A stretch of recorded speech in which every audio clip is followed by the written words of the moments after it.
Welcome to study SSC with Satyam. दोस्तों, आज हम लोग ज्योग्राफी का एक और महत्वपूर्ण लेक्चर भारत की प्रमुख नदियों के बारे में अध्ययन करेंगे। तो ज़्यादा कुछ बात ना करते हुए हम लोग डायरेक्ट अपने टॉपिक पर आते हैं। एस्चुरी, ज्वारंधमुख, सागर तट पर स्थित आधे बंद खारे पानी का वह क्षेत्र जहाँ नदियों का ताज़ा पानी समुद्र के खारे पानी के साथ मिलता है, जैसे नर्मदा, ताप्ती, मांडवी। डेल्टा, नदी जहाँ महासागर से मिलती है उस जगह नदी द्वारा बहा कर लाई गई मिट्टी के कारण नदी की धारा कई धाराओं में बंट जाती है। उस त्रिभुजाकार क्षेत्र को डेल्टा कहा जाता है। डेल्टा प्रायः उपजाऊ मिट्टी का निर्माण करते हैं, जैसे गंगा, ब्रह्मपुत्र, महानदी, गोदावरी, कृष्णा डेल्टा का निर्माण करती हैं। अपवाह तंत्र, अपवाह तंत्र शब्द एक क्षेत्र की नदी तंत्र की व्याख्या करता है जिसमें अलग अलग दिशाओं से छोटी छोटी धाराएं आकर एक मुख्य धारा मतलब मुख्य नदी का निर्माण करती हैं। अपवाह तंत्र यह दो प्रकार का होता है। पहला हिमालयी अपवाह तंत्र, दूसरा प्रायद्वीपीय अपवाह तंत्र।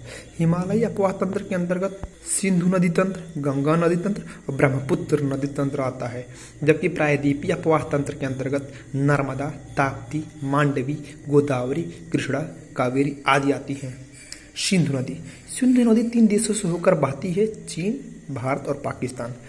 चीन के तिब्बत स्थित मानसरोवर झील के निकट इसका उद्गम होता है और उत्तर पश्चिम दिशा में बहती हुई ये नदी भारत के लद्दाख के दमचोक के पास से भारत में प्रवेश करती है।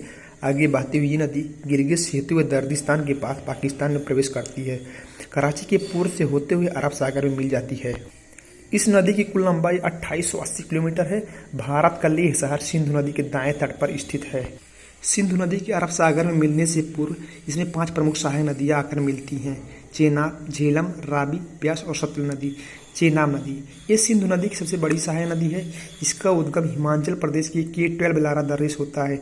हिमाचल प्रदेश में इस नदी का निर्माण 2 नदी चंद्रा और भांगा नदी से होता है, इसलिए इसे वहाँ चंद्रभांगा कहते हैं। ये नदी पाकिस्तान में जाकर सिंधु नदी में मिल जाती है।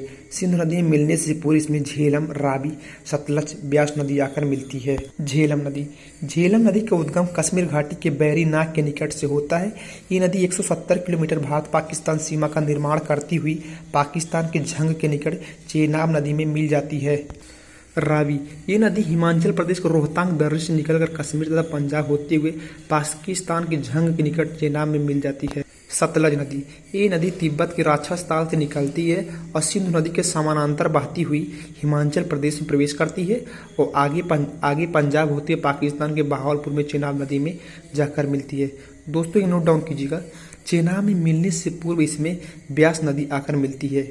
ब्यास नदी, रोहतांग नदी से निकली ब्यास नदी हिमाचल प्रदेश के कुल्लू घाटी में बहते हुए पंजाब के हरिकी क्षेत्र में सतलज नदी से मिल जाती है। हरिकी क्षेत्र में जो हमने ब्यास और सतलज के संगम की बात की है, वहीं से देश की सबसे लंबी नहर इंदिरा गांधी नहर निकलती है, जो कि पंजाब और राजस्थान से होकर जाती है। राजस्थान में इसकी लंबाई 470 किलोमीटर है।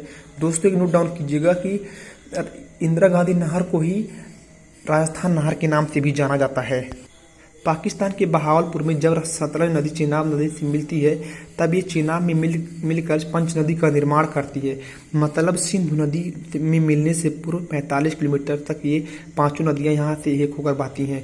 सिंधु जल समझौता, पानी के वितरण के लिए 1960 में हुई भारत और पाकिस्तान के बीच संधि है। इस समझौते के अंतर्गत 3 पूर्वी नदियां ब्यास, रावी और सतलुज का नियंत्रण भारत को तथा 3 पश्चिमी नदियां सिंधु, चेनाब और झेलम का नियंत्रण पाकिस्तान को दिया गया है। गंगा नदी भारत की सबसे लंबी नदी है। इसकी कुल लंबाई 2525 किलोमीटर है। इसमें भारत में इसकी लंबाई 2071, बाकी बांग्लादेश में है। सतोपथ हिमानी से निकली अलकनंदा और गौमुख से निकली भागीरथी नदी जब देवप्रयाग में संयुक्त रूप से मिलती है तब गंगा के नाम से जाना जाता है। अलकनंदा की 2 प्रमुख सहायक नदियां हैं, पिंडारी नदी, मंदाकिनी नदी। पिंडारी नदी अलकनंदा को कर्णप्रयाग में, जबकि मंदाकिनी नदी अलकनंदा को रुद्रप्रयाग में मिलती है। दोस्तों, एक नोट डाउन कीजिएगा। प्रसिद्ध केदारनाथ मंदिर मंदाकिनी नदी के तट पर स्थित है और बद्रीनाथ मंदिर अलकनंदा नदी के तट पर स्थित है।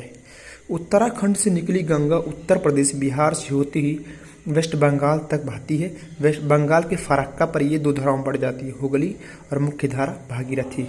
गंगा नदी को बांग्लादेश में पद्मा के नाम से जाना जाता है। आगे बहती हुई ये पद्मा ब्रह्मपुत्र जिसे जमुना के नाम से जाना जाता है बांग्लादेश में मिल जाती है और संयुक्त रूप से जिसे मेघना कहा जाता है बंगाल खाड़ी में मिल जाती है। दोस्तों इसके आगे हम लोग नेक्स्ट वीडियो में देखेंगे। यदि दोस्तों हमारे ये वीडियो आप लोग को पसंद हो तो लाइक, सब्सक्राइब, शेयर और बेल आइकन का बटन दबाना ना भूलें। धन्यवाद।